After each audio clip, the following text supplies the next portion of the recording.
And now the next case. All parties in the matter of Jernigan versus Coffin, step forward, please. Airplane production controller Brenda Jernigan is suing her boyfriend's daughter, 23-year-old administrative assistant Crystal Coffin, for an unpaid loan to pay bills.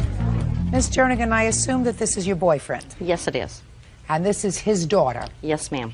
And it is your claim that you made a loan to Miss Coffin, Yes, your ma'am. boyfriend's daughter, in the amount of $2,000, that she's made some payments on the loan, but she still owes you a little over $1,700. Miss Correct. Coffin said she's never borrowed any money from you. She took some money that her father gave her, but she doesn't owe you anything. So tell me about this loan. Okay, John and I have known each other for almost 5 years now. He is Crystal's father. We moved in together in September of 2000, and soon after that, in December, I decided to loan Crystal $2,000. Well, tell me how that came about. John kept getting numerous phone calls from Crystal about getting behind on her car payments and the rent and the electric bills and the water bills. So he didn't have the money at the time, so I decided that I would loan it to her. It took me a couple of weeks to decide. Just a minute. At what point did she have a discussion with you, if ever? I did talk with Crystal sometime around the second week in December of 2000, and she just told me that she needed to get up to date on her car payments. She asked me if I could loan her some money, and I finally agreed a couple of weeks later to do so, and that's when her dad called her. Why didn't you call her? Because he decided he wanted to handle things with his daughter. Fine, step up. What's your last name? Coffin. Mr. Coffin, then you had a conversation with your daughter? Yes, ma'am. What did you say to her? I told Crystal that Brenda could let her borrow $2,000, and that would help her pay her credit cards off. What did she say to you? Get caught up. She told me that would be fine if I could get it to her as soon as possible. So we went down. Brenda took the money out of her account. I took the money, took it into the bank in South Carolina, and deposited it into my daughter's North Carolina account. Is that about right, Miss Coffin? No. I called my father and asked him if he could give me some money because the house bills were past due. I could not afford to keep the house bills caught up because I was trying to keep my own bills, my car payment, and my credit cards caught up. Well, whose house is it? It's his house. Well, a house he rents in his name. What do you mean he rents in his name? I live there, but the house lease is still in his name. But you live there? Yes, ma'am. With whom? My younger sister. How old is she? She is currently 21. Okay. So he moved out of the house and told you that you could stay in the house? Yes, ma'am. And you left the two girls in the house, and what was the arrangement with regard to the rent? Well, I was still paying the rent at the time I moved out. When did you stop? Probably a year later. So you paid the rent on the house And the for a electric bill. year And while the your water two bill. girls were living there? Yes. And when did you decide to stop paying the rent? I got a job in South Carolina, moved to South Carolina. My son moved in with the girls, and they said they would take care of the bills. So far, is that correct, Miss Coffin? No, ma'am. My brother actually lived with my father for several months before he moved home. My father called me and asked me, will you call your brother and ask him to come help you? And I said yes. He was still giving money for the rent, but he stopped, and I took over paying the rent. Okay, well, that's fine. You were living there? Yes, ma'am. Fine. So they were your bills. At that point, your father hadn't been there in some time. Right. And he had, in fact, paid the rent and the bills for a period of time, even when he wasn't living there. Up to a point, yes, ma'am. But then he said, now you kids are grown-ups. You're over 21. You're on your own. Pay your own bills. Right. And you got behind. Yes, ma'am. Okay. Go ahead. Let me hear the rest. I asked him if he could afford to send me some money to help get caught up on the bills that were past due. He said that he would see what he could do. If he could come up with the money in some way, he would. He called me back and said that he was able to come up with $2,000 and that he would deposit the money into my account and that it should hit sometime the next afternoon. Are you telling me, Miss Coffin, that you never had a conversation with Miss Jernigan about money? I had a conversation with Miss Judy, yes, ma'am. And what was the conversation? She asked me to list all the bills that I was behind on and to tell her which ones I thought were the most important. And I said, well, the only bills I'm really concerned about you needing help with from my father are the house bills because the other bills are my bills. They're all your bills. You live there. So you have to pay your rent. Now, what I want to know is, one gets the sense that you fully understood that your father didn't have this money, that the $2,000 was coming from Miss Jernigan. And I say that because you had a conversation with her about how much money you needed and what you needed the money for. And but for the fact that you thought that perhaps she could help you with that money, why would you discuss your financial matters with a stranger? My father asked me to talk to her about it. Why? Because he was going to try to get the money from her, and she wanted to know where the money was going and what it was for. Okay. So you understood that your father didn't have the money, and that if you were going to borrow the money, it was going to be from her. I didn't borrow the money from her. Why would she give you money? I understood that he was going to get the money from her to give to me. According to Miss Jernigan, she's not even asking you for any interest. She received $230 from you. You have a balance of $1,770. Yes, ma'am.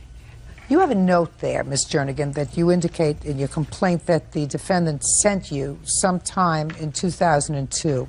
Yes, ma'am. I'd like to see it.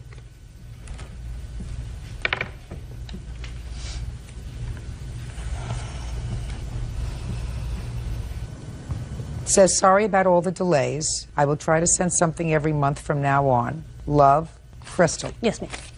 So? That was last summer, I believe June or July of 2002. Brenda's mother had passed away, and my father came down for the funeral. He told me that she was emotionally distraught because of all of the bills that had accumulated while she was not able to work, while she was taking care of her mother, and that she was giving him a little bit of a hard time about not having made any payments to her. And he came to me at work and said, I need you to give me some money so that I can give Brenda some money, just so that she'll feel a little bit better. Good. That's a good thing that you gave her the money because you took it from her. And your apology is very clear. Sorry about all the delays because you didn't feel like following through. You owe her the money. Judgment for the plaintiff in the amount of $1,770. That's all. Step out. Parties are excused. You may step out. I was a little shocked that the judge saw it the way that she did. If I'd have had the money, I would have loaned it to her. My father is trying to make me responsible for his debt. I was trying to help Crystal out in a time of need. I'm thankful that my father was able to help me out in my time of need. I would love to see all three of us get, but I don't know if that can happen. This woman and I have nothing further to say or see each other for any reason. I love my daughter to death, and I always will. And now the next case. All parties in the matter of Sims versus Cruz. Step forward, please.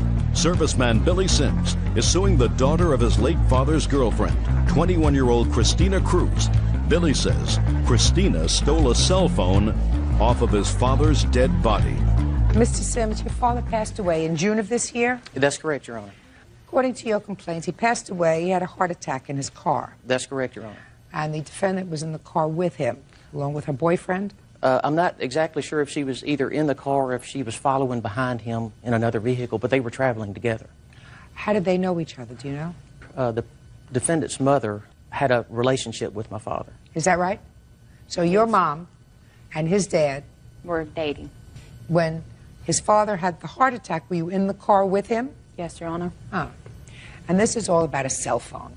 That's correct. Because it is your claim that the defendant took your dad's cell phone after he had the heart attack and died. Yes, Your in Honor. their presence Yes, in the Your car. Honor. And Ms. Cruz says that she has the cell phone, but that he gave it to her. Okay. June what did your father pass away? It was June the 18th of this year, Your Honor. What time? I have a copy of his death certificate. May I see it, please? Sure. The coroner put his time of death at about 2:30 p.m. Of course, the... Okay. Did there ever come a time when you got property that was on his person at the time that he died? Yes, Your Honor. When was that? The following day, on the 19th, that morning, the county coroner called me and my brother to come and get his personal effects. Now, we had to get his vehicle. Okay. What personal effects did you pick up? Okay, I picked up his wallet, his checkbook. Okay, wallet. Was there anything in the wallet? His identification and some of those things. Any cash? There was no cash in his wallet, Your Honor. Do you know where your father was going on the 18th of June? Yes, I do, Your Honor. He was doing, my father was retired. He spent most of his time just doing yard work for people, doing handyman jobs really for little or no pay. and he was assisting the defendant's mother on doing some of this work. Okay. When was the last time you had spoken to your father from the cell phone? The morning before his death, probably maybe about an hour or an hour and a half before his actual death. Did you call him or did he call you? He called me twice, Your Honor. From his cell phone. Prior to that, for what period of time had your father had this cell phone? He's probably had the phone almost 2 years. He's had this cell phone, Your Honor. And is that the phone that he uses primarily for his communication with you? That's correct, Your Honor. All right, now, Ms. Cruz, it is your claim, your defense, and you say you do have the phone, and you did use the phone, but that it was a gift to you. Yes, Honor. Now, I'd like you to tell me your version of the events when Mr. Sims' dad picked you up, because that's what happens. He picked you up along with this person? Yeah. Who was this my person? Witness. Oh, that's my boyfriend. So let me hear. He came and picked you up at your mom's home? No, he came over my house and picked us up, and we were going to go swimming. But first, we were going to do some stuff for my mama. Okay. Now tell me about the cell phone. And he took me and my boyfriend to the side and To said... the side of what? Of his truck. Yes. And said, y'all are like my kids and everything, and I'm going to give you my cell phone. We have a deal. You pay me $50 a month. And we agreed on it. All three of us agreed on it. Just a second. So you're saying he took you on the side of the truck and said, you're like my kids. Yes, Your Honor. And I want you to have my cell phone. Is that right? Yes, Your Honor. Did he have another cell phone? No, he just had that one cell phone? Just that one and the house phone.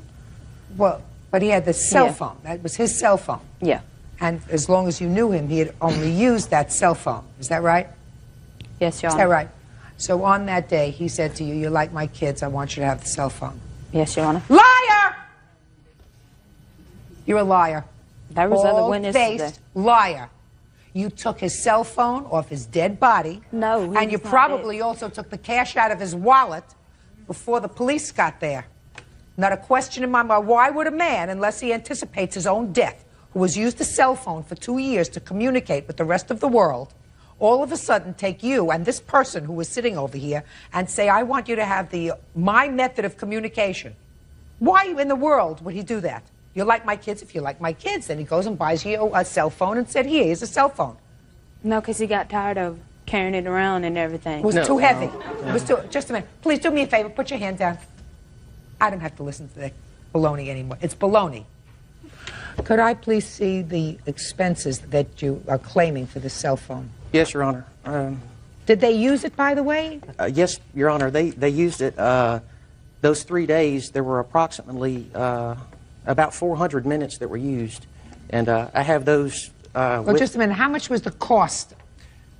The total cost for the cell phone minutes, it was 35 cents a minute. I don't have that itemized, but... Well, just a minute.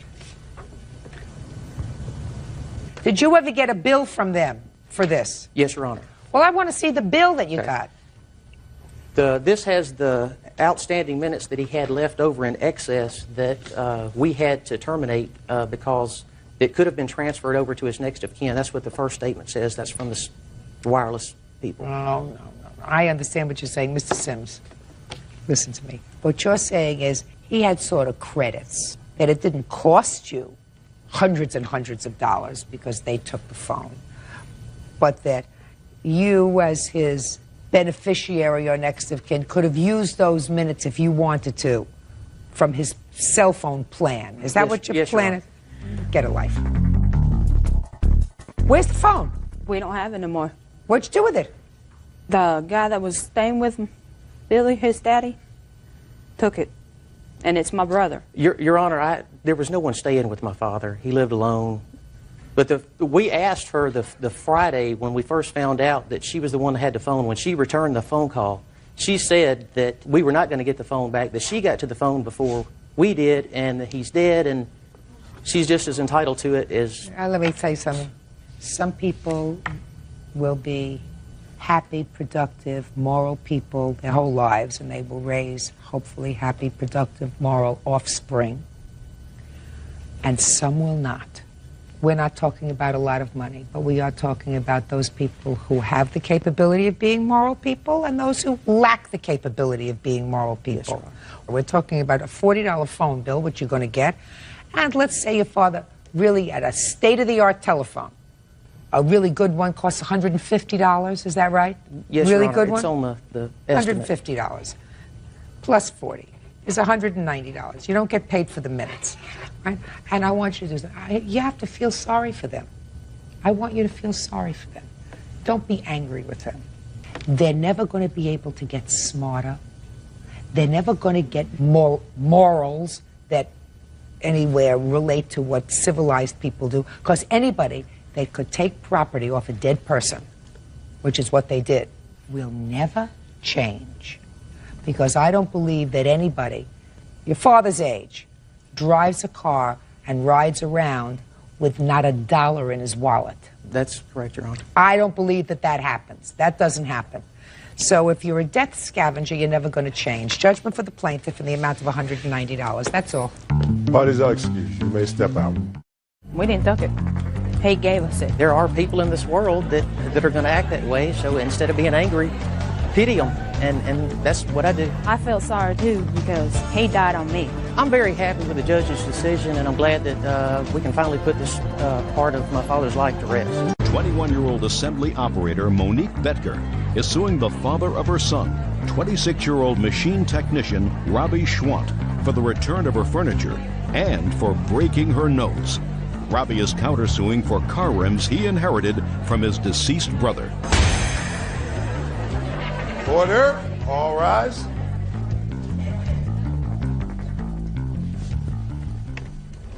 Yeah, this is case number 206 on the calendar in the matter of Betker versus Swant. Parties have been sworn in, Judge. You may be seated.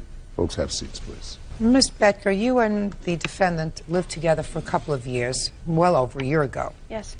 And you have a child together. How old is the child? Almost 2.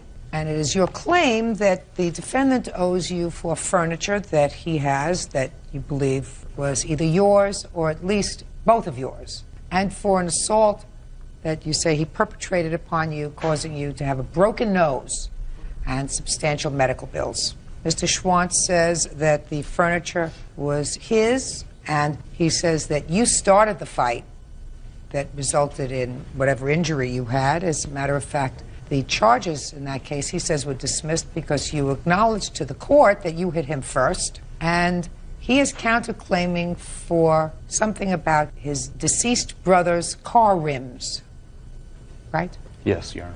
So, tell me about this separation in August of 2001. He got possessive. I switched shifts to second shift, different plant. He accused me of cheating on him. I went out one evening after work with a couple of friends, and I come home the next day because I was too drunk to drive, and the door locks were changed. Where was your child at the time? My mother. Is that when this incident happened that caused you to have a broken nose? Yes, because I went the next day to receive my belongings, and we started arguing. He kept following me around the apartment. I noticed most of my stuff was broken. So what happened? I started packing up my clothes, and he was yelling at me, calling me obscene names, and he called me a word I didn't really like, and I threw a burp rag at him, and he come at me with a fist. Threw a what? A burp rag. Yeah. And then he punched me in my nose. Your Honor, that's... I'll let you tell the story. Yes, sir. And what happened next? I called the cops. I have a copy of the police report. Okay. I'd like to take a look at it.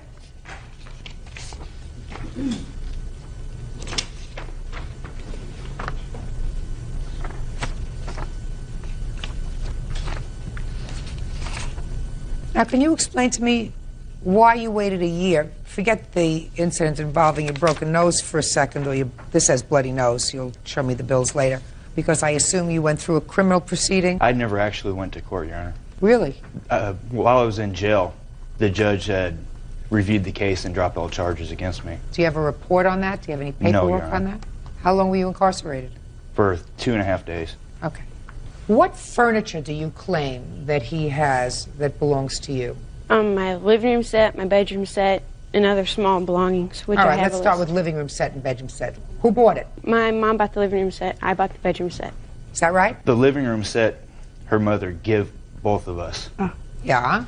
while we were together. Okay. The bedroom set she did have before we even got together. So why didn't you give him back to her? She took my son, and then over the next 2 months I wasn't able to see my son, so I had no contact with her whatsoever. And then later when I moved out, then she had more than ample time to come get her stuff. I had talked to her, so I ended up putting her stuff in storage at my own expense because I didn't have the heart to just leave it in the apartment and let it be taken. So where is it now? They're at my apartment. Okay. She wants him back.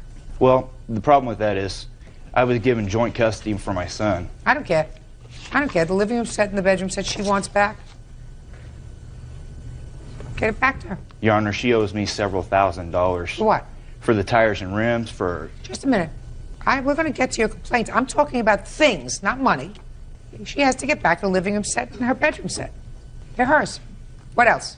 There's a list of Beanie Babies, some clothes. I've tried numerous of times to get my stuff back, and he come get it. Oh, don't come get it. Come get it. Do you have her stuff? Someplace?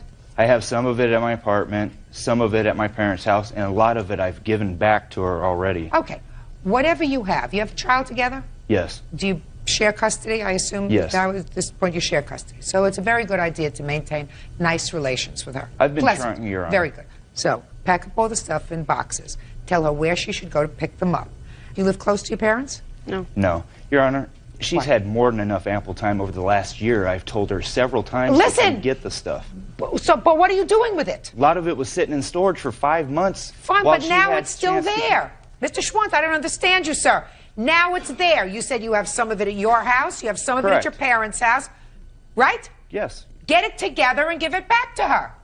Are you telling me that it's being used? Yes, it's being used in What- my home, which I'm providing for my son when I have him half the time. Mr. Schwantz, I want you to understand my words. The bedroom set and the living room set are going back to the plaintiff. Yes, Your Do Honor. you understand? That is the order. Yes, Your Honor. Good. As far as the other things are concerned, physical things, put them in boxes, and she's going to pick them up. And I'm going to suggest, Mr. Schwantz, that if you don't want to be an immature baby, you put them in boxes, wrap them up nicely, store them nicely, so that you don't have any quarrel with her. Because you have a child who's 2 years old, and for the next 16 years, you're going to have to get along with each other. So don't make a mountain out of a Beanie Baby. Do we understand each other? Yes, Your Honor. Okay, good. Then don't speak anymore. Now, you want to tell me, he says that it wasn't just a throwing of a rag in his face, that you slapped him first. Is that true? That's false. Want to tell me what happened? We had gotten into an argument. That I know. Okay. The argument got heated. I called her, and she turned around. She had a rag in her hand and hit me with her hand. And after The rag in it. Yes, with the rag. She was holding it in her hand. She hauled off and slapped me across the face. Slapped you. And what did you do to her? I turned around and I slapped her back. Slapped you or punched her? Slapped. Judge Judy continues in a moment. Her mother gave you the living room set. Gave to both of us, Your Honor. Didn't make any difference who you were. If she had chosen Byrd, she would have still given her a living room set. And later today, She said, purchase me 2 tickets, so I did. For Britney Spears concert. He didn't tell me it was Indianapolis until he wanted me to pay for them. real cases, real people. Judge Judy. Monique Betker says the father of her son, Robbie Schwant, assaulted her, breaking her nose. Robbie says Monique hit him first. Well, could your slap have caused her a broken nose? Possibly. Okay. I'd never seen any reports of anything, Well, no let me doctor see. bills. Let or- me see.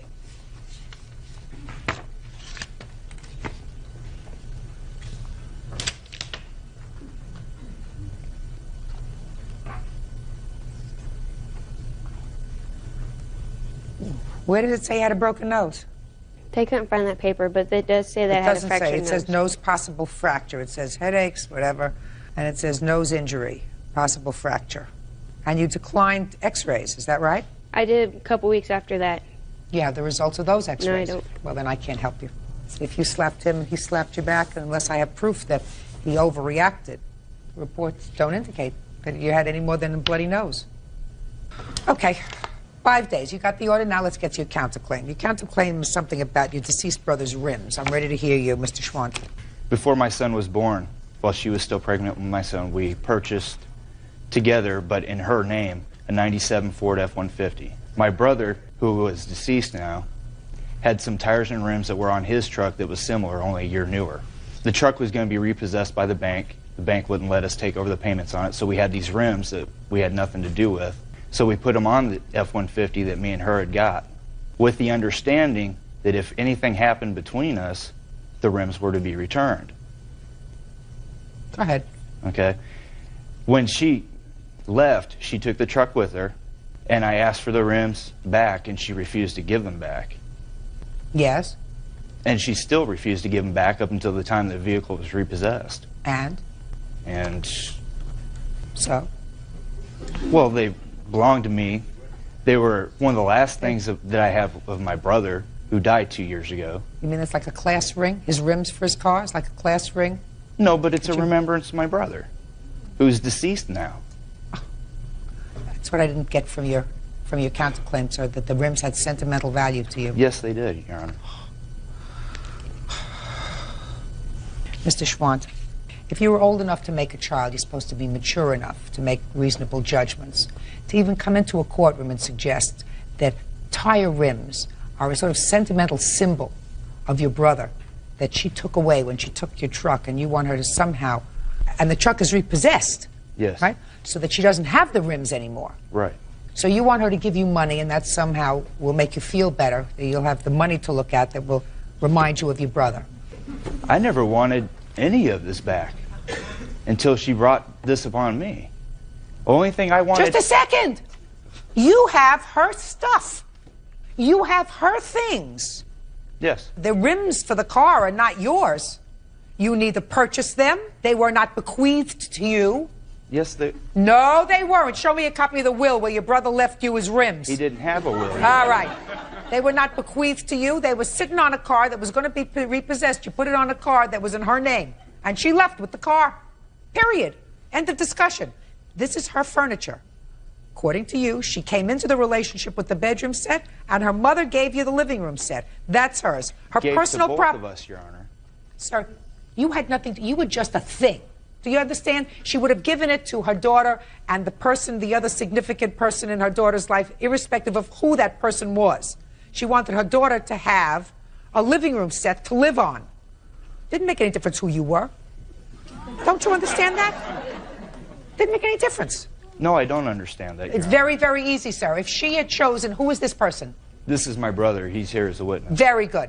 If she had chosen your brother to have a child and a relationship with instead of you, her mother still would have given her the living room set. That's all I'm saying to you. So it didn't make any difference who you were.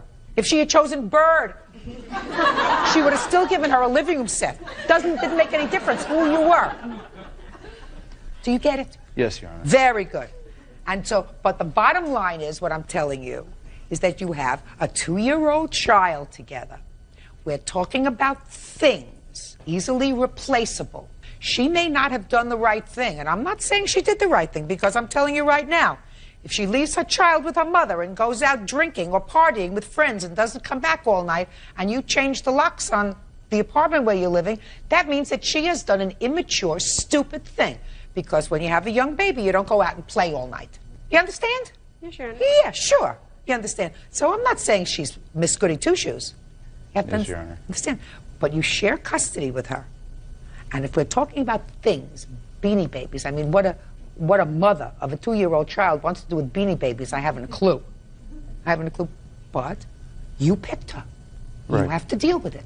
So get her stuff together and give her stuff back to you and stop being a big baby over ribs. As far as the broken nose was concerned, I don't see Your any Honor. proof of a broken nose. Your Honor. What? Can I add some things? As far as me, you mentioned that I was being a baby. Yeah. I think I've been more than an adult about this whole thing. I initially took her to court for custody of my son. I've had my child support taken completely out of my check, so I never have to even deal with it. It's always paid up. Good. I fought her for over a year to get joint custody, and she still refused to have my name even on the birth certificate. Okay, something. You picked her. Right, and that was my mistake. You but picked I've her. got a beautiful son. You out of it. picked her. Right. If you picked a baby to have a baby with, if she's acting inappropriately, you're living with your mother? Yes. Do you work? Yes. Good. Your mother helps you take care of the baby? She helped when I take the baby to the babysitter, and then she'll pick him up. When she's not at the bar. Not smart.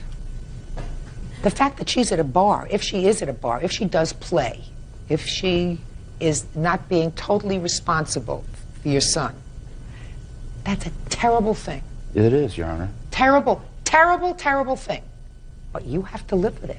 Right. And if you're going to give her a zinger, what's going to happen is, at some point, she's going to make it difficult for you. You're going to make it difficult for her. Then it's going to be up to some family court judge to make a decision as to where your child goes. And you never know. You may get a good judge, somebody who'll look at the situation and say, listen, parents are equal. Mother, father. He's the more responsible parent. She's a barfly, irresponsible. And I'm going to award this child to the father because that's where the child's best interest would be served.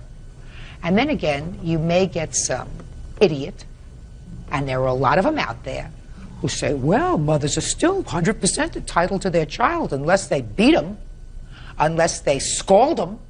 Little children always should be raised by their mother. There are still people that feel that way. Right. And some of them happen to be judges. So you may not be lucky enough to get somebody who's fair. Yes, Your Honor. So what I'm telling you is don't be a fool. Be careful. She's still the mother of your child. Yes, Your Honor. Good. That's all. What? There is one other thing. There's a matter of storage fees for the furniture that I'm giving back to her for 5 months worth. What were they? $372. What else did you have in there? Just her belongings and my son's. Did you use your son's belongings? Not at that time. They were. But you're using them now? Yes. But I think she should, still be liable for the storage fees. I paid the storage at my expense so she wouldn't lose her furniture, Your Honor. When did you tell her she could have her furniture? Off and on throughout the whole year that I had this stuff. Is that right? Several times. Come get it. I'd call him. I'm coming to get it. No, don't bother to come get it because you're not going to get it. I'm not giving you nothing. That's not correct, Your Honor. My mother has even asked for it. You have at best $150. They half the storage because there was other stuff in there that's not property, that is solely hers. You're not talking about a lot of money, Mr. Schwant. Do you understand? Right. You understand? You're talking about principle. Yes, Your Honor. And I'm telling you to grow up. I'm trying, Your Honor. You're not trying hard enough, sir. That's all. Parties are excused. You may step out. I think that she's a gold digger. She used me for what she could get. I go to the bar maybe once a month, if that. Left after I caught her cheating on me. Stay away from men like that. Stay away from her. And now the next case. All parties in the matter of Mills versus Walton. Step forward, please. Staffing consultant Denise Mills is suing her ex-boyfriend, consultant Gary Walton, for several unpaid loans. Gary is countersuing, claiming Denise destroyed his car engine. Miss Mills, the defendant is a former boyfriend of yours. You claim a series of loans to him. Some of the loans had to do with towing expenses for a car. You're going to tell me about that in a minute. The defendant has a counterclaim because he said the same car that got towed had to have an engine replaced, and that was your fault. He wants you to pay for a new engine, correct? That's correct. Okay. So how long did this romance last? When did it start? When did it end? Your Honor, it started August of 2000 and it ended October 2001. And when was the first loan, Miss Mills? The first loan was in February of 2001 to help cover his rent for $300. And that's a lie. Listen, I want you to answer me only when I either look at your direction and go, something like that, or ask you a question. But we don't just shout out here. Gotcha. Okay. Do you recall the defendant giving you money for rent? No, Your Honor. She never gave you any money for rent? No, Your Honor. Okay. Tell me the circumstances surrounding that, Miss Mills. Sure.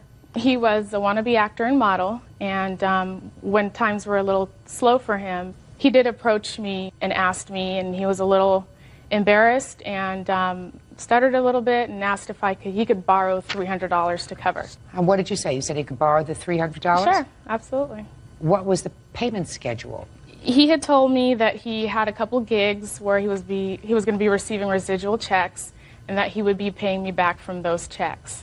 Okay. When was the second loan? The second loan was the weekend of June 23rd through the 25th. Okay, tell me about that. We had gone to a wedding in Oakland, and he thought he had lost his wallet, and I loaned him $100 spending money and then $400 for the towing of the car. Okay, that also happened during that weekend. The car towing? All right, tell me about that. Dang it. Did I look at you? No, ma'am, but she's lying. But you're going to have a turn, Mr. Walton. Mr. I just say being lied upon. Mr. You know, Walton. I have my name here. You're going to have a turn. And your turn will come when I say it's your turn. So for that weekend, I loaned him a total of $500. No. Just get to. You gave him $100 spending money. Right, and then you said that problem to with the car. So Right. let's hear. Right, we're driving home. He's passed out in the back. I decided to drive for a couple hours. We pull over the side of the road. I ask him to start driving. He starts driving. The car dies. So we're sitting on the side of the road waiting for a tow truck. When the tow truck gets here, he has no money, and everybody's looking at me. So I was able to lend him the money. And you have all the receipts for all of these? Yes, Your Honor, I do. Okay.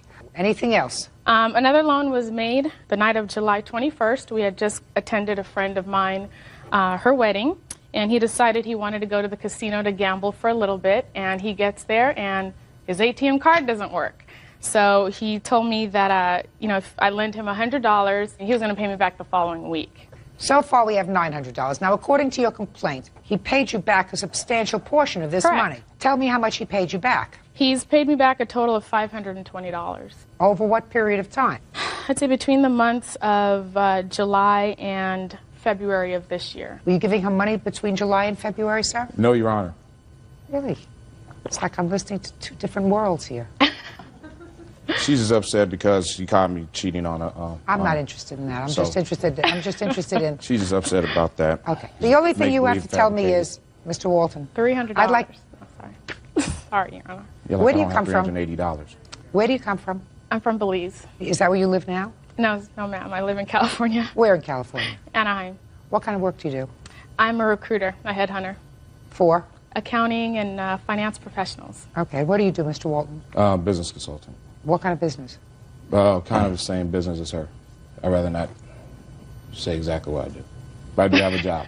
I just want to know what you do for a living, sir. Basically the same thing as she, Your Honor. Well, what is that? I'd like somebody to explain it to me. Basically, what do you do? I place accounting professionals in corporations and on a permanent basis. And he does the same thing? Do you want me to tell you what he does since he can't tell you? Well, yeah. He's the staffing manager. Basically, he works in the healthcare industry, and he places nurses in home care.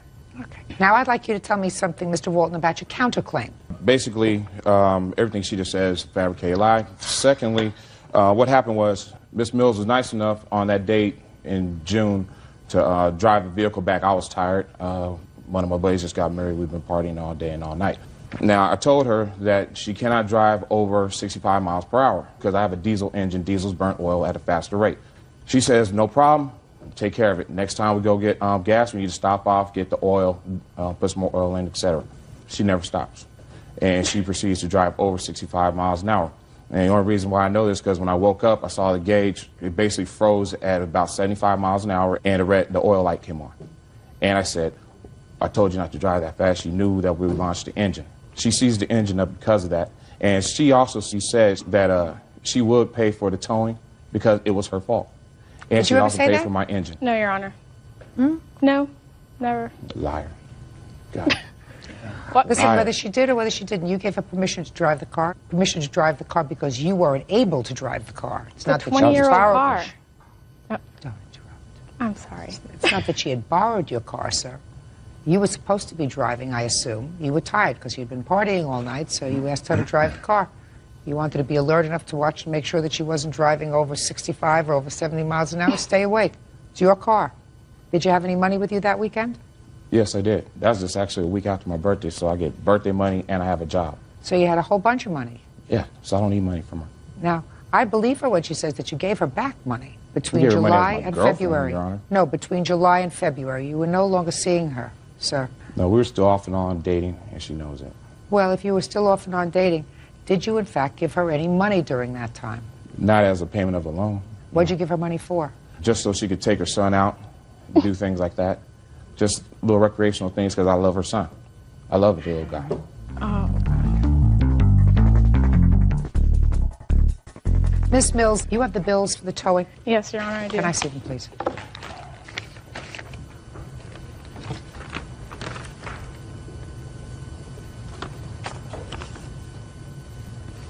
Okay, so it's clear that she paid for the towing, right? Yes, she did.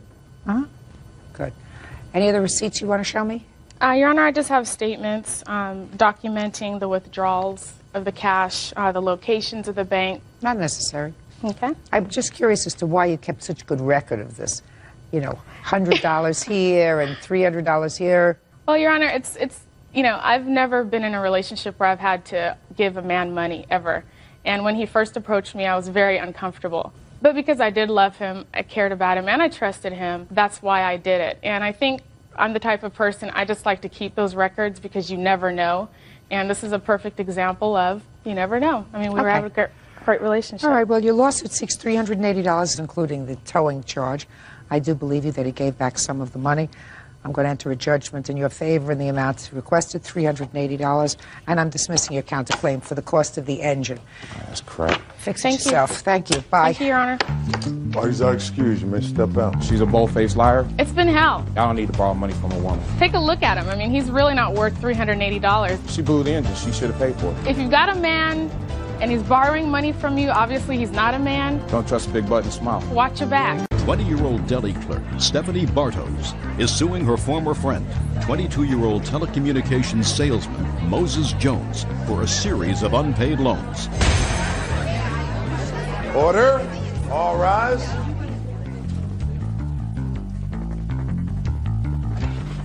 Now, this is case number 78 on the calendar in the matter of Bartos versus Jones. Parties have been sworn in, Judge. You may be seated. Sir, have a seat. Miss Bartos, you and the defendant had been good friends for a very long time. How many years had you been good friends? Between 4 to 5. And you claim a series of loans to him. Yes. Mr. Jones, while acknowledging that you gave him some money, is that right, sir?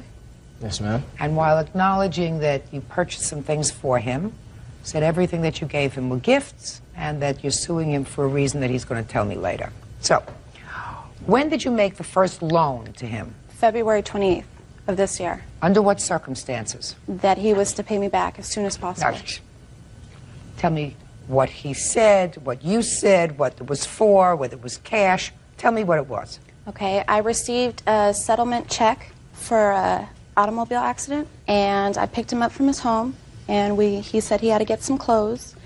We got the clothes, shoes, all that stuff, and he stepped outside and he asked me if I could pay for it for him. Is that what he said? Could you pay for this for me? If I could do him a large favor. Yeah. And if I could pay for it for him. Why did he want you to pay for it for him? I do not know. So what did Obviously, you say? he didn't have money. So what did you say to him? I said, under the terms you pay me back. He was my best friend. Well, you didn't say to him, under the terms you'll pay me back. That doesn't sound like something that comes out of your mouth, Miss Bartos. So you have to be very careful about what you say to me, because I can usually tell the truth. Okay. Okay? He said, he stepped outside and he said, can you pay for this, or can you take care of this? You must have said, why? How do you go shopping without money? I mean, that would be normal, even with your best friend. So let's hear what transpired in February of '02. Well, he came outside and said, can you take care of this for me? And what did you say to him? Sure. You said sure. Under the terms that he was to pay me back, it was a loan. He said, could you loan this to me? Now you gave me two different scenarios. You said, can you take care of this for me? Can you pay for this for me? And now you say, could you loan me the money to pay for this? Which one was it? It was a loan. It was a loan. I'm looking for the words, Miss Bartos. You're not cooperating with me. You're looking to the end result. I am looking for the words that were exchanged. Are you following me? Yes. Maybe I'm not going to get the answer from you, so forget it. Mr. Jones, you remember February 28th of this year? Yes, ma'am. Tell me about the clothes shopping. I had to get some new clothes. Stephanie was a good friend. She wanted to go with me, so we went down to the shop. I actually left my wallet at home that day. That's why I forgot, just running out, getting everything together. She was on her way. So you left your wallet at home? Yeah. That's why I asked her. What was in your wallet? My credit card. So you were intending to pay for the clothes with your credit card? Yes, ma'am. Okay, go ahead. You know, I went to look for my wallet to pay. Didn't have it on me. I said, Stephanie, can you pay for it? She said, sure. And that was that. Well, did you mention to Stephanie, because you must have mentioned to Stephanie, can you pay for this for me? I left my wallet home. Mm-hmm. Is that right? Yes, ma'am. Is that your story? Yes, ma'am. Does that sound familiar to you? No, it doesn't. What going to tell you something. She is so fixed at getting her loan across that she's not paying attention. Maybe she just don't get it. But according to you, that's what happened, sir. Yes, ma'am. Okay. Now, when was the second money that you gave him, madam? March 8th. Go ahead. And he had phoned me a couple days prior. He said that he was in financial debt. He couldn't make rent. He didn't get his promotion through his job. And he asked me if he could borrow some more money. And he said that his only other means was to do something illegal. And I told him, I said, you have a 1-year-old son. You don't want to jeopardize that. And so he came up to my job on March 8th, and I loaned him $1,000 so he would not come up here to LA to do something illegal. How much were his clothes? A total of $445.47. So tell me about the $1,000, sir. I had talked to Stephanie a couple of days prior, and I told her that, you know, I was trying to get a couple of things moving quickly. Well, I don't know what that means. You're well, in the moving I was trying to get a couple of, you know, things that I wanted, and I didn't get my promotion. I don't understand what you mean. You're trying to get a couple of things that you wanted. What does that mean? Like, I wanted to buy a new outfit. I wanted to get some stuff. I wanted to just buy some more stuff that I wanted personally for myself. You know, and then I got hit with having to take care of rent at the same time, and I didn't manage it correctly. I had told Stephanie what was going on within my life, and that I had a deal going down, which was not a very honest deal, but I had a deal going down that was roughly about $2,000. And she said, you know what, hey, you know, I'm your friend, I don't want you to do that, you know, I don't want you to put your life in jeopardy. You know, whenever you need something, you could call upon me. You know, I told her, I was like, hey, you know, I don't know when I'll be able to, you know, have this money again. I don't know what, you know. What does that mean? I don't know I'm when sorry. I'll be able to have this money again. What does that mean, Mr. Jones? I don't know when. You don't know when you'll be able to pay her back. Is that what you meant? Is that what you said? Yes, ma'am. I don't know when I'll be able to pay you back. Right. And what did she say? She said, don't worry about it. You know, you're my friend. Here you go. And she just wrote the check to me. Okay. And what was the next amount of money that you claimed that you loaned to him, Miss Bartos? We went the next week, we went to tattoo parlor, and he wanted to get a tattoo on his right upper arm with his son's name, and I paid for it under the pretenses he was to pay me back. Okay, Miss Bartos, that I'm not even entertaining. The tattoo. Do you understand? If you're dumb enough to give, yes you are. No. If you're dumb enough to give him money for clothes, if you're dumb enough to give him $1,000 because you say he was going to be evicted, then you don't indulge him in paying for a tattoo with his son's name on it and expect to get paid. Not from me, because that's the height of stupidity. Now, but he was to pay me back with his income tax return. I don't care what you say. I don't believe that. Who is this person? My father. Even your father understands that. Judge Judy continues in a moment. The tattoo was already starting. So what? What's your son's name? Moses the Fifth. So then you can have Mo. And later today, my tools. I'm not interested in your tools that were in the car, sir. Mr. Green, do I look stupid to you? real cases, real people. Judge Judy. Stephanie Bartos says former friend Moses Jones owes for several unpaid loans. Moses says he never agreed to pay. Somebody has already borrowed almost $1,500 from you because he needed it. The first thing he needed were clothes. The second thing he needed was money so that he wouldn't get evicted. Somebody who needs money so that they're not going to get evicted doesn't spend a couple of $100s to get a tattoo on his arm. And if you are not stupid, then you say to him, Mr. Jones, you have a lot of debt. You don't need a tattoo on your arm. Well, so I'm not paying for that, whether you say you're going to pay me back or not pay me back. Well, initially, I went there to get a tattoo on my back shoulder of my daughter's name. And he sat down, and the tattoo was already started. He didn't have the money, so I went with his friend to go get the money. The tattoo was already starting. So what? What's your son's name? Moses the Fifth. So then you can have Mo.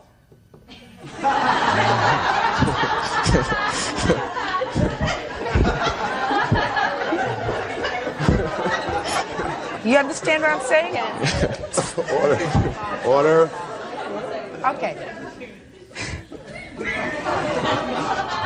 Shh. Then you find out, because you called him, and you find out that he got married. Is that right? Yes. Because that's his defense. He says, you're really mad about all these things because this very best friend of yours had gotten married 2 years before and didn't tell you. Right? Mm-hmm. How come you neglected to tell your very good friend that you got married, sir? Well, that's a weird situation that happened. That's not weird. It is weird if I were to get into the details about it.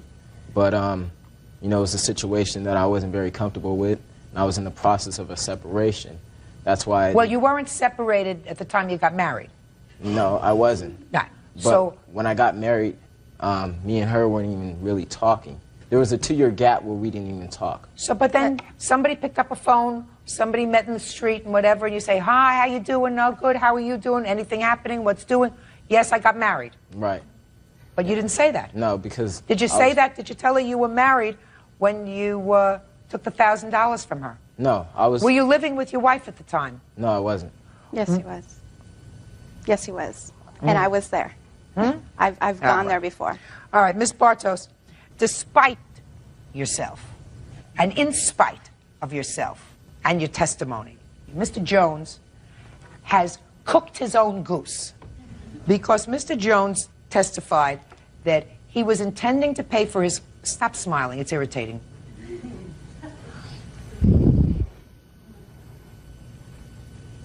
Mr. Jones has indicated that he was intending to pay for these clothes, but for the event of the lost wallet or the left home wallet, he was going to pay for his clothes. So what, you keep shaking your head no. You're so thick and so fixed in your position that you're not paying attention. I'm paying attention. Then try to pay attention.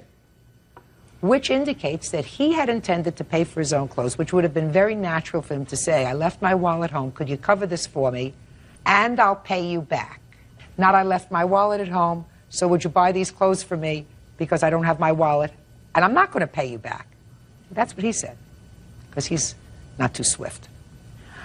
And as we come to the $1,000, I also believe, based upon his testimony, that he led you to believe that he was going to pay you back at some unspecified time. Because according to him, he said, I don't know when I can pay you back. And you said, that's all right. But the intention was to pay you back. And that's what you relied on. So I'm entering a judgment in your favor for those two loans. Judgment for the plaintiff in the amount of $1,445. That's all. Parties are excused. You may step out. He lied to me. He had been married, never told me. You know, I don't feel it was a betrayal just because I didn't tell her. He stood up there and blatantly lied. 2-year-old daycare provider Christina Harding is suing her former roommate, 23-year-old real estate agent Charity Zymet, for unpaid rent and bills after she broke the lease. Order. All rise. All rise, please. Your Honor, this is case number 129 on the calendar in the matter of Harding versus Zymet. Thank you. Parties have been sworn in, Judge. You may be seated. Folks have seats, please. Ms. Harding, you and the defendant signed a lease for a house. Yes. It's a large house. You were the only two people on the lease? Yes. You moved into the house with your boyfriend? Yes. Boyfriend? Yep. Ms. Zymet moved in with her 2 children? Yes. And there was someone else living in the house too? Yes. Who was that? Her witness, Jolene. Ms. Zymet moved out early. Yes. And you believe that she should be responsible for the 7 months that was remaining on the lease? Yes. Ms. Zymet says that she was forced out because of assaultive behavior by both you and your boyfriend. Yes. Okay. When did you sign the lease? November 1st. Of what year? 2001. Did you know each other before you signed the Yes. lease? For how long? Since the 9th grade, about 1994. So you've known each other a long time? Yes. Was there any reason why your 2 names were the only names on the lease? We were going to move in with another girl that backed out at the last minute, and that's when we had decided to let Jolene move in. And what about your boyfriend? He just never signed the lease. It was just between the Why? 2 of us. I don't know. We just never had put him on it. But he actually moved in? Yes. What was the total rental on the house? $1,600. And what was the defendant's responsibility on the lease? $550. I'm going to go to you, Miss Emmett. When did problems arise that you say caused you to move out? Well, problems arose as soon as we moved in. She was, in my opinion, acting jealous over me and Jolene talking. She would slam doors around. She was just not making it comfortable to be there at all. And then every week it seemed like there was something different that happened. You know, at the beginning of January when she shoved me into a gate, which I have a picture of a bruise that she left on my back. Well, tell me about that. What? Well, it was New Year's Eve. I happened to leave them at the club, not purposely. I don't know what you're talking about. Okay, we were at a dance club. Who was? Drinking. All of us. And we all left, and I was supposed to bring 2 people home, which I didn't. Not on purpose. No. Not on purpose. Didn't bring them home, which included Jolene and Archie's sister. You all went to a dance club. Right. You were supposed to take 2 people home. Right. Jolene and the boyfriend's sister. Yes. You didn't do that. Right. You say you didn't do that on purpose. Right. Because she was highly intoxicated. You did it. It was accidental. Right. But something happened when you got home. Right. As soon as I walked out of the garage, she came running at me and pushed me into the gate, and the gate handle left a bruise on my back. And you say you have photographs of it? I have a photograph, yes. That's not true, Your Honor. I'll get to you in a second. It's hard to see, but you can see. Okay. Go ahead. Then the very next weekend, on a Saturday, we were all at the house drinking after the, just having a little party at the house after the bar. And after what bar? After just the bar on a Saturday night, you know. So you went to a bar Saturday night and you were drinking? Right, all of us. And then you came home and you continued to drink? Right. Where were your 2 children when all this drinking was going on? My children were with their father. Do they live with their father on the weekends? Well, it was every other weekend. Go ahead. And Archie was, you know, intoxicated. He was yelling at his sister. Me and Jolene were sitting in the kitchen, and we just really didn't want to hear it, you know, like yelling and stuff. So I stood up. I said, it's okay. That's all I said. He started cursing at me and proceeded to throw me across the kitchen. And when I got up, I was crying. And when I was walking away, he poured his beer down my hair. I did call the cops, which I have records of that. You just have a record that you called the police. You don't have a report. Right. Here's what happened after I called the cops. I was upstairs in my room when I called the cops. And when they got there, I didn't realize I was upstairs, couldn't hear nothing. And then her and all his family came upstairs to ask me if I called the cops, but they said it. That is not true. You didn't call the cops, did you? I'll get to you in a second. You didn't call the cops, did you? And I didn't realize the cops were standing right down the hallway, so I said no because I didn't, want to say it to them. All right. So those were the 2 instances that you're complaining about that caused you ultimately to move out? Them are the 2 biggest ones, yes. You're Archie. Yes, ma'am. Did you pour a beer on her? Yes, I did, Your Honor. I figured you did. Why? Because I thought that she interfered with something that didn't really have to do with her. She was not in the same room like she said she was when my sister and I had gotten into an argument. We were just talking, just how brother and sister normally do. And she came out of the kitchen, started yelling at us, started swearing at us. She started chewing me out, saying I didn't have no business talking to my sister like that. My sister had said some pretty offensive things to some people. Okay, so she just came out and she was yelling at you. Yes. And what did you do? I asked her if she could please, get away from our conversation. I was talking to my sister. I didn't think she had any business being there. She kept on insisting on trying to get in between us, trying to push us apart from each other. It wasn't getting physical. It wasn't getting very loud. We were just having a few words, and she intervened. She's somehow. intervening in a family situation. So what did you do? So I asked her on several occasions. You told me you asked her to stop. Mm-hmm. Move out. Both Go. I asked her on several occasions to please sit down, please leave us alone, we're trying to talk. All right, so you asked her, and she didn't. She did not. What happened next? Then she pushed me. She pushed you. How did she push you? She pushed me by my chest like this. You mean she put her hands on your chest and pushed you? Yeah, she put my hands on my chest, yes. Yes, and what did you do? I just dumped my beer on her after that. I got frustrated that the fact that she would not, quit talking to me and my sister. I was trying to have a conversation. Did you push her with my back? sister. No, I did not. You just poured your beer on her? I just poured my beer over her head, yes. And at that point, you were angry? I was a little upset. Put your hand down. I was a little upset, Your Honor. I was not angry. I work at a high stress level job. I don't get any. Archie, was it becoming increasingly unpleasant living in the house with the defendant? Yes, it was, Your Honor. She. It was very unpleasant. It was unpleasant for you? Yeah, it was pretty unpleasant. Was it unpleasant for you? Yes. Good. So that you were not unhappy when she left? Not necessarily. Good. Well, I had tried to work things out with her. I tried to sit No, down and you're not. talk to her a number Once she has of a fight times. with your boyfriend, you're not working things out with her. It was before that also. Once she has a fight with your boyfriend, you're not working things out with her. Judge Judy continues in a moment. She and our other roommate had brought numerous guys over that they all had baseball bats and shovels and jumped my boyfriend. He ended up going to the hospital with 8 staples in his head. Real cases, real people. Judge Judy. Christina Harding says former roommate Charity Zymet owes for breaking a lease. Charity says she feared for her safety. Now, you moved out in January? Yes.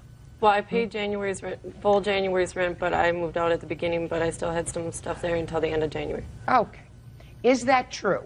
No, she did not move out. She put a padlock on her door, and she would come every day, pick up a little of her stuff, and go. Well, that's what she says. She says she moved out, but she left her stuff there Yes, through she the end didn't of the month. officially And she move did out till pay the end of January. And she did pay January's rent. Your Honor, she did not move out. She was there just about every night of the week. Fine, but she paid January. Yes.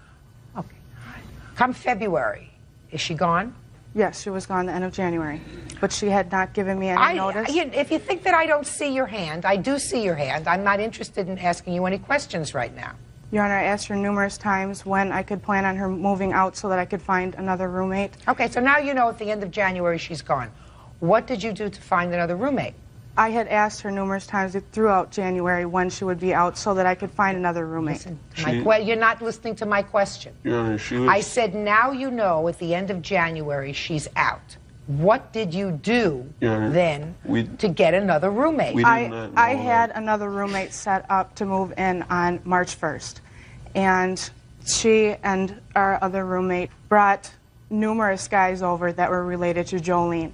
And they all had baseball bats and shovels, and they jumped my boyfriend. He ended up going to the hospital with 8 staples in his head.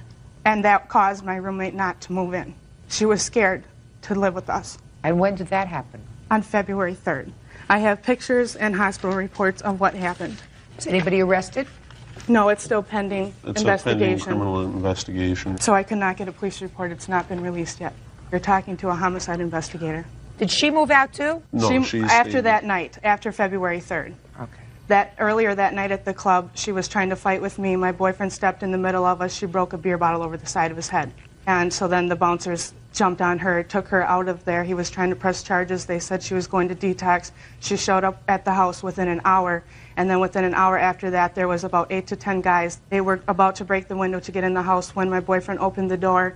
They pulled him outside. They all had baseball bats and shovels. He was beaten pretty bad, as you can see in those pictures. His cousin and his sister also ran out there and were pretty beaten up too.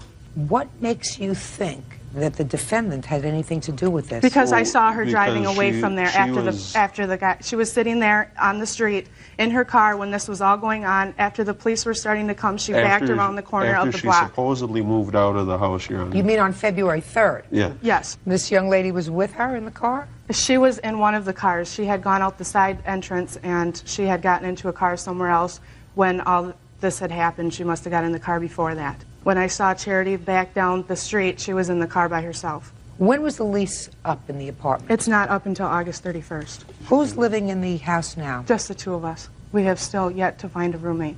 Where are you living now? I own a house. I had just moved out from my kids' father for a short period of time. Go back. You're living in a house that you own? Yep. When did you purchase the house? August of 2001. If you purchased the house in August of 2001, what were you living with them for? There was problems between me and my kids' father, so I decided to move out for a short time. So you're back in that house now? Yes. Who are you living there with? My children and my kids' father. Were you at the house? I'm not going to ask any questions about that. That's part of a pending criminal investigation, so I'm not going to ask any questions about where you were on February 3rd. Your Honor? What? I had an apartment with my boyfriend before. I decided to move in with her and another friend that was going to be getting a divorce from her husband. And she decided to stay with her husband. We were fine in the apartment we had. I decided I wanted to help her out because she wanted to get away from her kids' father. She was dating my boyfriend's friend at the time, and she wanted to me- get out of that house. She wasn't planning on going back there. Okay, She signed the lease till August 31st. Did you speak to the landlord before you moved out? Yes, I did. Quite a few times. He told me he would take me off the lease, and that's where I was renting from. I never received another lease. Were you in fact removed from the lease? Well, he kept saying he was... Not well. The answer is either you were removed from the lease or you were not. Yes, definitely. Show me. I don't have any proof. He lives in another state. Well, you have no proof, then it wasn't then. The only lease that I have is the one that you originally signed. Well, I spoke to him on the phone quite a few times, and he told me that he would take me off, that he did take me off. I don't listen to what you tell me. That is hearsay. If you have a lease or a document from the landlord that indicates that you were removed from the lease and your obligations under the lease have been terminated, I will see that. You don't have that. Is that right? Correct. Okay. Now, what efforts did you make to try to find a new roommate to assume your responsibilities under the lease? It was not my responsibility to find a new roommate. No, whose was it? Bird's? Whose was it? Well, you have a lease. Correct. You have an obligation under the lease. Yes. Ordinarily, I would say that they have an obligation to mitigate their damages. Well, which she told I'm me... speaking. I want you to try to learn something today. Every day should be a learning experience. Real cases, real people. Judge Judy. Christina Harding says former roommate Charity Zymet owes for breaking an apartment lease. Christina also claims Charity sent friends to beat up her boyfriend, Archie White Eagle. Listen to me. They have an obligation, if they know that you're moving out, to try to mitigate their damages by finding someone to assume the remainder of your lease. Unless I find that there is some evidence that you and your girlfriend over here have done something that would make it difficult for them to find a new roommate.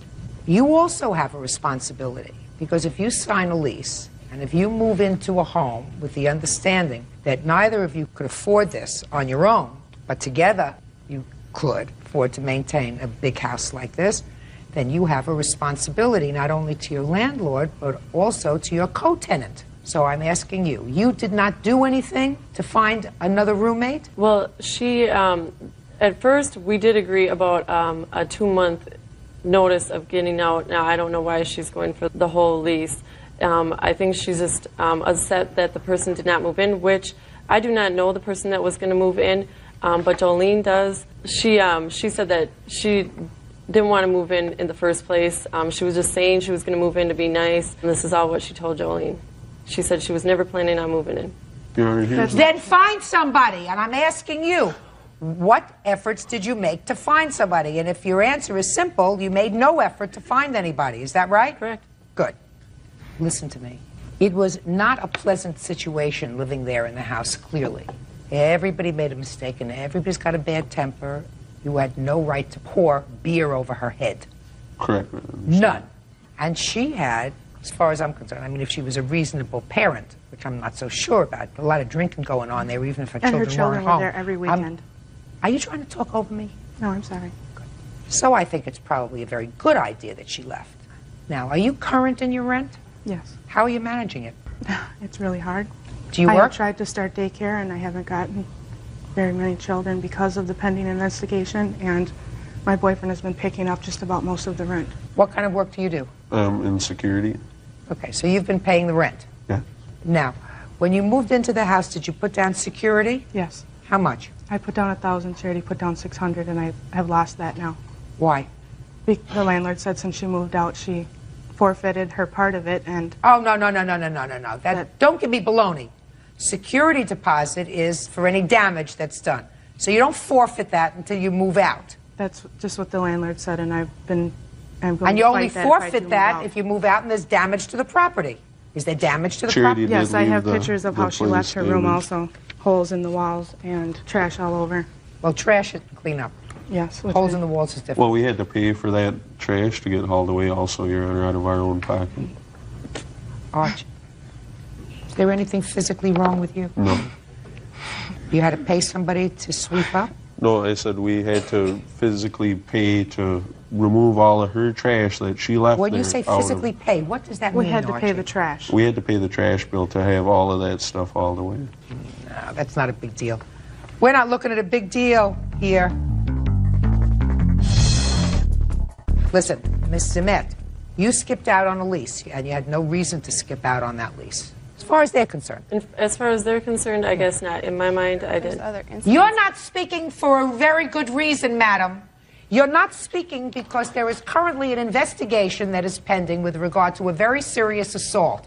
And I don't want to hear you because I don't want you to inculpate yourself or anyone else in this incident that occurred on February 3rd. There's other incidences that happen, though. But I'm not going to let you pick and choose what you want to talk about. Okay. Perfect. Now we understand each other? Good. She has a $600 security deposit. I suggest you putty up the walls so that you don't lose that part of the security deposit. She moved out, she paid January, February, March, April, May, June, July. Is that right? August. No. August will be covered by her security deposit. I will prepare an order that her security deposit is to be released to you. Okay. Do you understand? Yes. That covers your last month's rent. So it's 6 months at $550 is $3,300. I also have bills that she didn't pay for December and January. What bills? The trash bill of the electric bill, the water bill, and the cable bill. Good. Consider that paid for by the dumping of the beer over her head. Judgment for the plaintiff in the amount of $3,300. That's all. Parties are excused. You may step out. Very vindicated. Feel that Judge Judy was on her side and that she sided with the correct side and that she made the correct decision. I don't agree with the judgment. I will choose my friends and my roommates very wisely from now on. I think she shouldn't have got anything. She's been telling people lies about me. All the lies she said in there? The things she said in the courtroom that my boyfriend pushed her, that I pushed her. That's not true. That they didn't push me? That they both didn't push me when they both did? I've never laid my hands on her. They're rude. They're physically violent. It's not true. Nobody should be friends with her. I just moved in that house to help her out, and now I'm the one suffering for it. We weren't that great of friends for 9 years. Be respectful to Judge Judy. She's pretty okay. Daycare provider Sandy Brown is suing her son, carpet installer Henry Brown, for bail and household expenses. Order. All rise.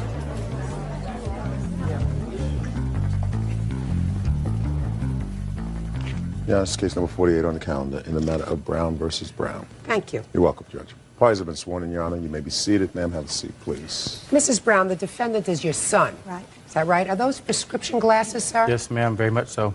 Well, would you take them off, please? Because if you have to read anything, I'll let you put them back on. Very good. They're not for reading, they're for seeing you, Your Honor. Well, put them back on again for a second, sir.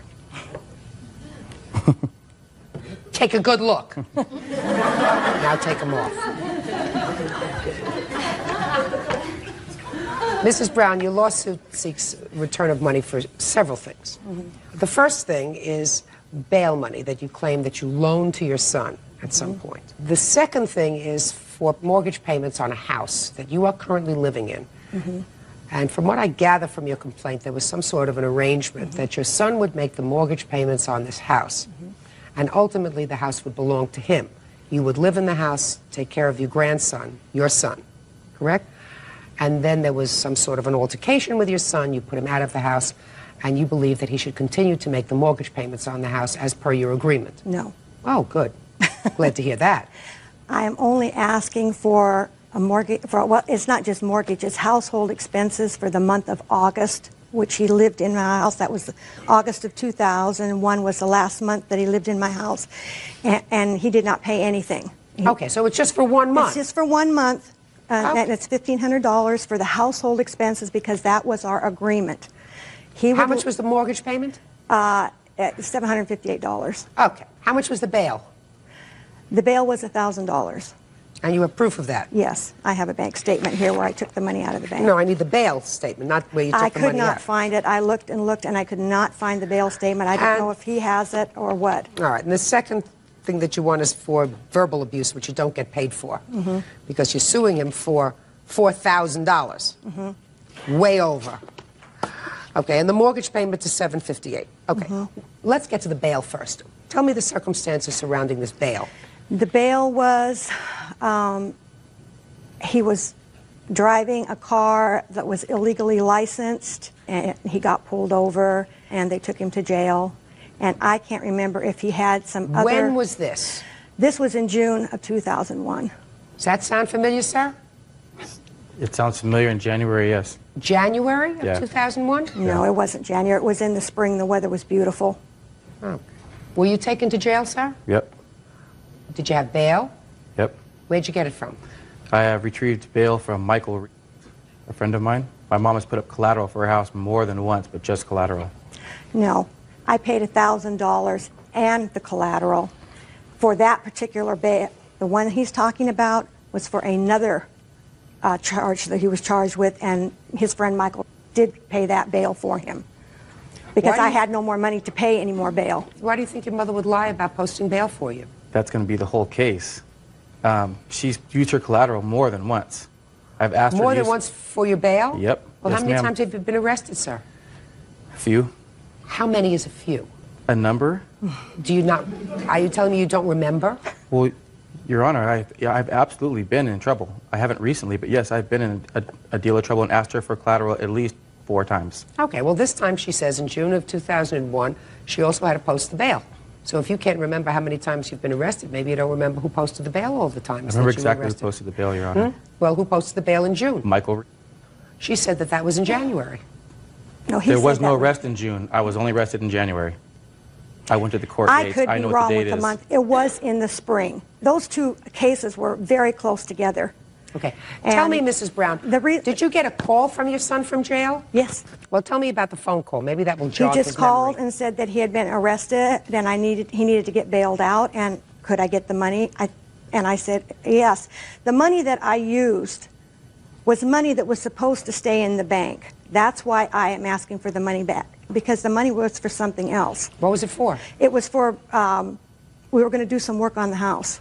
Let me look at your statement. You say that you took out $1,000 so that you would have exactly when you took out the $1,000. Well, this is showing up on my June, so that's why I said June.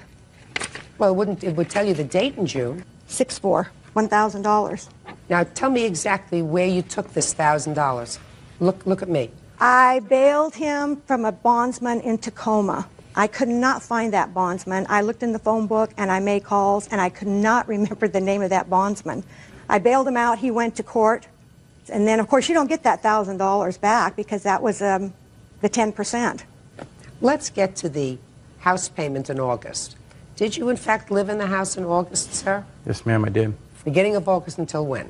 Till, actually, I think it was after, it was more like the 1st or 2nd of September, I think. And your arrangement with your mother was that you would take care of the household expenses? The agreement of me buying the home was me buying the home, yes, and everything involved with it. Did you pay for August? The money for paying for the August rent was supposed to be paid on that Friday. Something had come up, I didn't get to it. That Friday night is the night that she came home and did her rampage and called the cops and kicked us out. That night, Friday night, assuming that I'd already paid, which I had not gotten a chance to pay yet. But it's due the beginning of August, not the end. It gets paid, Your Honor. It gets paid every single month. So your mother is correct that you did not make the $1,500 payment that you were supposed to make? Yes, ma'am. Oh, okay. Is there any defense to that $1,500, Mr. Brown? Yeah, she threw me and my son out in the street in the middle of the night. Judge Judy continues in a moment. You must have had some lollapalooza of a fight with your mother. There was no fight. You mean your mother went through a psychotic episode? She does not like my son's mother. That's not what happened at all. And later today, I don't remember. It was such a long time ago. It's not so long ago in the scheme of things. You know, I have the emails when I had gotten the order of protection, and... Let's get to the money! real cases, real people. Judge Judy. Sandy Brown says her son Henry Brown owes for 1 month of household expenses. Henry says his mom threw him out on the street in the middle of the night. Go ahead. I came to give her the money for that mortgage the next week after she had told me I couldn't come around, told me I couldn't have my stuff, told me my son couldn't have his stuff, and I'd come to have a couple cars towed at her request, at which time the police were called by her. Well, you must have had some lollapalooza of a fight with your mother. There was no fight. I was at home with my son, with my son's mother, with her daughter, and with my 13-year-old nanny when she came home at 10 o'clock at night and kicked and booted me out. You mean your mother went through a psychotic episode? She does not like my son's mother. That's been her issue for about a month before this happened. That was her only issue. We had had a fight about her Before she left, I think was on a Wednesday, and she came home Friday evening, and her first words were, she has to leave, she has to go, she has to leave. And I told her, no, it's 10 o'clock at night, and she got on the phone, called the cops, and told the cops I had been abusive and everything else. I'm standing there with cooking utensils, cooking food. Why did you put your son out, Mrs. Brown? That's not what happened at all. Well, what we happened? had been having an argument that whole week. About what? I did want him to move out because I didn't appreciate him yelling at me, getting in my face, yelling at me. I did not appreciate him saying derogatory remarks about me. This is my home. I've lived here for 28 years, and I didn't feel like I had to put up with it. They had taken it upon themselves to move my furniture around. I did not yell at him. I said, Hank, I said, I don't want callers spending the night here. That's what I told him. And he just started yelling at me. And I said, okay, you need to move out. And he says, I'm not moving. I said, either you move, I'm going to go, or I'm going to call the police. He said, go ahead. So I said, fine. So I did. He had a warrant. He left so he wouldn't get arrested. 2 weeks later. What did he have a warrant for? I believe it's non-payment of child support. He has an older daughter. Then on that Monday, which was like the 3rd of September, I went straight to court and filed for a protection order. Okay. He came to pick up his cars. I called the police, gave the police a protection order. They served him, and he went to jail on that same arrest warrant 2 weeks later. Not on anything that had to do with you? No. Didn't have anything to do with me. Okay. Did he ultimately get his personal property and his son's personal property from the house? Well, yes, he did. And by the way, when we went to finalize the protection order, I told him then, I need your stuff out of my house in 2 weeks because I need to have a roommate move in with me because I can't afford this house by myself. He never came. Ultimately, I put his son's bedroom set on the deck. I told my son, tell him to come and get Hanky's bedroom set before it is ruined, because by then it was like the end of October. He never came. Where was he living? Around. With his son? With his son. He's still living around with his son. Okay. Well, I don't have a counterclaim for that. And in any event, I find that you did, in fact, post his bail, $1,000, and he owes you $1,500, almost acknowledged for August of 2001. So I'm entering a judgment for $2,500. Thank you. That's all. Parties are excused. You may step out. This woman, out of spite, has put me and my son out of our home that we had a good faith agreement on. The agreement was if I died, he could inherit the house. Don't trust nobody. I guess he thought I was going to die in 2 or 3 years. I don't know. Legal assistant Robbie Gibbs is suing her former babysitter, 16-year-old Clarissa Thompson, and her parents Ethel and Paul Thompson. Robbie says, while babysitting her children, Clarissa ran up her phone bill. The Thompsons are countersuing for their daughter's unpaid babysitting fees. Order. All rise. Yeah, this is case number 79 on the calendar, the matter of Gibbs versus Thompson. Parties have been sworn in, Judge. You may be seated. Ma'am, have a seat, please. Miss Gibbs, the defendant's daughter, I assume this young lady. Yes. It's a babysitter for you. Briefly, yes. And your lawsuit wants her parents to pay for the following, because she's a minor. Correct. She ran up a phone bill from your house? Mm-hmm. So you want them to pay for the phone bill? Correct. And you want a return of the money that you paid her for babysitting? Yes. Because you say she was not a good babysitter. Not exactly because she wasn't a good one, but more or less she was not attending to them. Okay, that's your lawsuit. The Thompsons have a counterclaim, and the Thompsons want you to pay more for babysitting, because they say that you owe their daughter for babysitting. And they say that they also want punitive damages because they say that you were a bad influence on their daughter, which they will explain to me. So let's see where we can fix some responsibility here. What is your first name? Clarissa. When did Clarissa start to babysit for you? Early February. I probably have an exact date in my calendar. Yeah, early February, like around the 9th, I believe, is the first time she babysat for me. And how did you find her? They lived above me in the apartment complex and had talked about babysitting and asked her to come over a few times prior to that. Who did you talk to? Clarissa. Directly? Yes. So that all the arrangements that you made were with Clarissa? Yes, ma'am. And you arranged a fee? Yes. After about a week or so, we decided that I would just go ahead and give her $30 a week because I was usually her for an hour here, an hour there during the week. So far, Clarissa, is that correct, that she was going to pay you $30 a week? No, it is not. Well, what was she supposed to pay you? Well, she agreed to pay me $20 every time I babysat for her, which led to almost every day. Really? $20 a day, even if you only babysat for an hour? It was more than an hour. I would stay overnight sometimes because she would come home so late. So starting the beginning of February, she started to babysit for you? Yes, ma'am. Is that right, Clarissa? Yes, I started February 12th, actually. Okay. Did she babysit for you in March? Yes, she did. Is that right, Clarissa? Yes. And you got paid? Not really. She only paid me like once, and that was $60. In all the time that you babysat for her? Only $60. Really? Yes. What about April? Did she babysit for you? No, in ma'am. April? I received my first phone bill on March 24th. And that's when you stopped the babysitting? Actually, I had stopped babysitting about a week prior to that. I had come home and my 2-year-old had burned a popsicle stick on the stove. He said he was cooking it. Okay.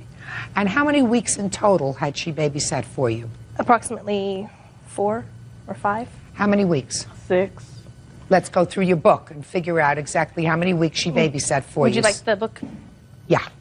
I didn't write down always when she babysat. I know I have the first few times written down. She babysat every week for you after you hired her.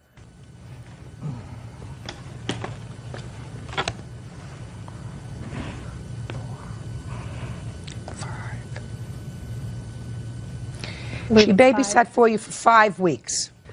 Now, according to you, you were supposed to pay her $30 a week. February 22nd was the first time I gave her $30. So I would imagine it would have been the first part of that week that we had made that agreement.